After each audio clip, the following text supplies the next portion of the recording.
It was the summer of 1987, and there was this fat kid.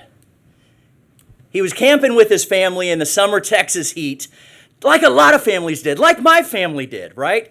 We'd go camping on the river, we'd go tubing. Now, if you've never been tubing, you get this big tire inner tube, fill it up with air, full-size men are laying in it. There's always one tube with a cooler in it for beer and sodas for the kids, and you just float down the river.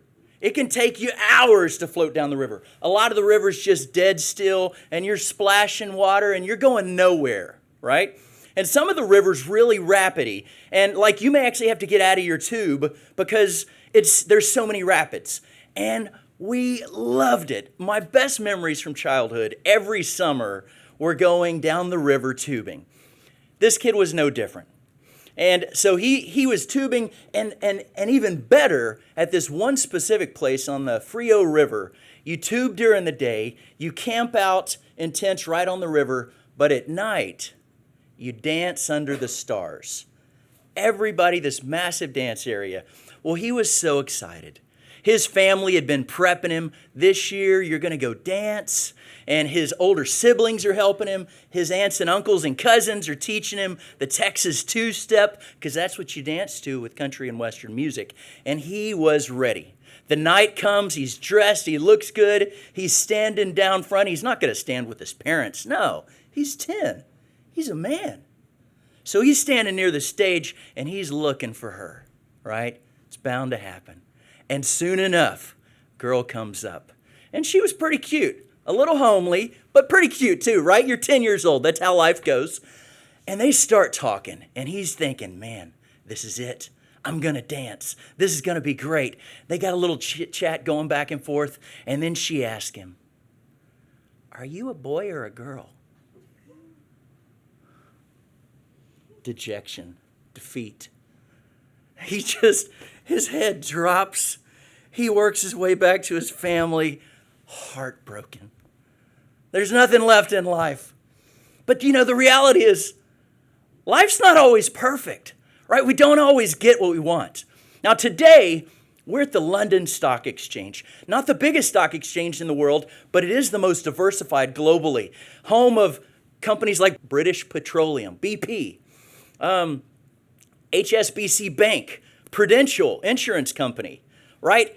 Big companies like this that are all home here. There's stocks, but with stocks, sometimes they go up, sometimes they go down. I don't know if you're familiar with the term correction. I hate that word. When I think of correction, I think to make something better, but the reality is in this world, correction means it tanked.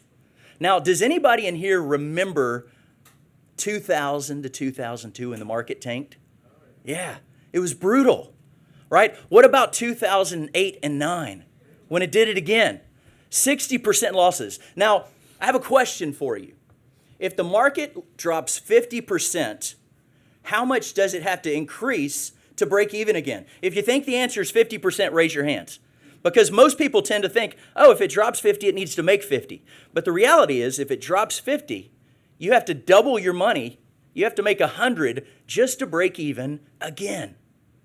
In fact, if it loses 60% like it did in 2009, you have to make 120 just to break even. Warren Buffett says the key to making money in the market is not losing any money.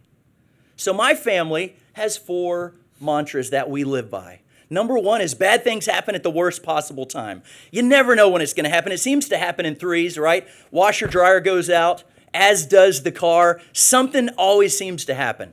Number 2 is you can't get insurance when you need it. Right? If the house is on fire, it's too late. Ask Prudential. They're on the London Stock Exchange. You also can't get a loan when you need it. In fact, you have to prove to the bank you don't need their money in order for them to give you money. Right? If anybody's ever tried, right? You got the perfect credit score, everything's going great. That's the only way to get money. And then number 4 is my favorite. People who build wealth play defense. People who build wealth play defense. You have a defensive thing. There's a thing called the rule of 100. And the rule of 100 says take the number 100, subtract your age. Whatever your age is, that's the amount that should be separate from risk in the market, right? So whatever your age is, that's how much you should be protecting from market risk. Now, it's not church. It's not good versus evil. There's a place for the market. There's a place for safe money. but people who build wealth play defense. What is your plan? Thank you.